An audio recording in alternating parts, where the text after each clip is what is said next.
ఇన్సూరెన్స్లు ఇప్పించడం, ఈవెన్ ప్రతిపక్షంలో ఉన్న ఇప్పించే బాధ్యత అదంతా చేయడానికి ఒక టీం పనిచేసేది రాజశేఖర రెడ్డి. వాళ్ళు చెప్తే ఎవరు అధికారంలో ఉన్నా సరే కలెక్టర్లు లేదా ఆ ఏరియా వ్యవసాయ అధికారులు వాళ్ళకి పని జరిగిపోయేది. ఇప్పుడు మాత్రం వాళ్ళకి రివర్స్ అవుతుంది ఈ ప్రభుత్వం వచ్చాక మాత్రమే.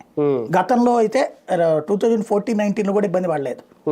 ఈ ట్రిప్ మాత్రమే ఆ ఇబ్బంది పెడుతున్నారు. ఎందుకు అంటే మన సత్తా ఏంటో చూపెట్టట్లేదు, మనం అధికారంలో ఉన్నప్పుడు ఆడికి విలువ తెలియనియట్లేదు మనం అనేటటువంటి తెలుగుదేశం వాళ్ళే చెప్పడం వల్ల జరుగుతోంది. ఇప్పుడు అక్కడ కడప జిల్లాని కూడా కాన్సన్ట్రేట్ చేసుకునేవాళ్ళు.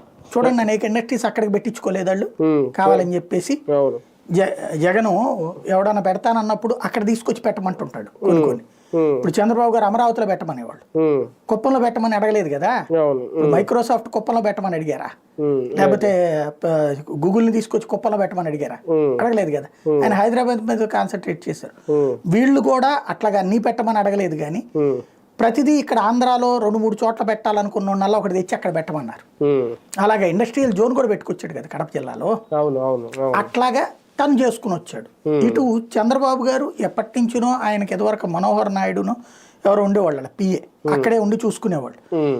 అయితే అక్కడ ఏంటంటే లేబర్ ఎక్కువ కావడం వల్ల ఎక్కువ సమస్య ఎట్టుంటుంది, మావాడికి అనారోగ్యం ఉంది కొంచెం చూడు, లేకపోతే మావాడికి ఇల్లు కట్టుకుంటున్నాడు ఏదైనా సాయం చెయ్యి.